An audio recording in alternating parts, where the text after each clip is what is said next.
Hi అండి, welcome to our channel. ఇప్పుడు వరకు ఎవరైనా ఫాలో అవ్వకపోతే ఫాలో అవ్వండి, సబ్స్క్రైబ్ కూడా చేసుకోండి. మన ఛానల్ పూర్తిగా ఇన్స్టాగ్రామ్ లో అయితే లైట్ గా కనిపిస్తుంది వీడియో. ఫుల్ గా ఎలా ప్రిపేర్ చేశాను అనేది మీకు కావాలంటే యూట్యూబ్ లో చూడండి. యూట్యూబ్ లైక్ ఇన్స్టాగ్రామ్ లో నేను మెన్షన్ చేశాను, ఆ లింక్ ఓపెన్ చేసి యూట్యూబ్ లో అయితే పూర్తి డీటెయిల్స్ తో ఉంటుంది. యూట్యూబ్ లో చూడండి. మనం ఏం చేసుకుంటాం అంటే మైదా పిండిది మైసూర్ బోండా చేసుకుందాం. పిల్లలు బోండాలు అడుగుతున్నారు, మైసూర్ బోండా చేసుకుందాం. ఇది ఎలా ప్రిపేర్ చేసుకోవాలా అనేది నేను చెప్తాను. సరైన కొలతలతో చేసుకుంటే చాలా టేస్ట్ గా వస్తుందండి. ప్రతిదీ కూడా మనకి ఎలా కావాలంటే అలా, ఎంత కావాలంటే అంత వేసేయకుండా మనకి ఎంతలో కావాలన్నది మనం చూసుకొని సరైన కొలతలతో వేస్తే ప్రతిదీ కూడాను మంచిగా వస్తుంది. ఆ కొలతలు అనేవి మిస్ అవ్వకూడదు అనమాట. ఇదిగో నేను ఇలా కొలపెట్టేసుకొని వేసేసుకుంటాను. ఎలా కలుపుతాను అనేది మీకు చూపిస్తాను.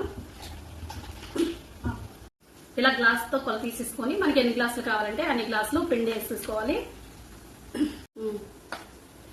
మనం 3 గ్లాసులు పిండి తీసుకున్నానండి. నేనైతే 3 గ్లాసులు ఎందుకు తీసుకున్నానంటే నాకు 3 కిట్స్ అనమాట. 3 కిట్స్ ఇంకా నేను, మా వారు, ఇంకా మా ఫ్యామిలీ మెంబర్స్ ఎవరు ఉంటారు కదా, వాళ్ళ కోసమని నేను 3 గ్లాసులు అయితే తీసుకున్నాను. 3 గ్లాసులకి మనం ఎంత వేసుకోవాలంటే పెరుగు గ్లాసున్నర వేసుకోవాలి. పెరిగేసుకున్నాం కదండి, కొంచెం వంట సోడా అనమాట. ఎక్కువగా వేసుకోకూడదు, పిల్లలు ఉన్నారు కదా, పిల్లలు వాళ్ళంటే ఏం తినకూడదు. పెరిగేసుకున్నాం. పెరుగు తర్వాత కొంచెం సాల్ట్ అనేది వేసేసుకోవాలి సరిపెట్టట్లు. మనకి ఎంతలో కావాలంటే అంతలో సాల్ట్ వేసేసుకొని లాస్ట్ లో కొద్దిగా ఆయిల్ కూడా వేసి మనకు కావాల్సిన విధంగా బాగా కలుపుకొని, మనం కలిపేదాన్ని బట్టి కొలతల్లో బట్టి ఉంటుంది అనమాట. రౌండ్ గా అనేది ఆయిల్ ఎక్కువ పీల్చకుండా అనేది మనకి ఎలా కావాలంటే అలా వస్తాయి బోండాలు. సేమ్ హోటల్లో ఎలా ఉంటాయో అలానే వస్తాయి. మనం కలిపే విధానాన్ని బట్టి ఉంటాయి అన్నమాట.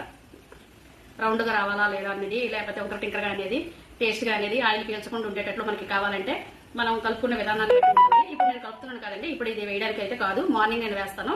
ముందు నైట్ నేను ఓవర్ నైట్ నానబెట్టుకుంటే ఆయిల్ అది ఎక్కువ పీల్చకుండా కొంచెం పుల్లగా అయ్యి బాగా మెత్తగా బోండాలు వస్తాయి. పిల్లలు కదండి, పిల్లలు తింటే తిని వెంటనే అరిగిపోయేటట్టు మనం అనుకున్న విధంగా కలుపుకోవాలంటే కొంచెం కొంచెం వాటర్ వేసుకుంటూ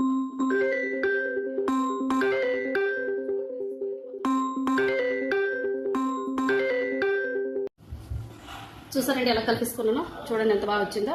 ఇలా రావాలన్నమాట. ఇలా వచ్చిన తర్వాత మనం మార్నింగ్ ఇలా వదిలిస్తే చక్కగా నీట్గా వస్తుంది.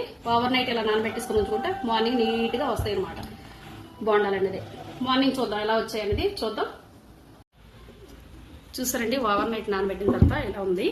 ఇప్పుడు మనం ఇందులో కొంచెం జీలకర్ర వేసేసుకొని స్మాష్ చేసుకుందాం.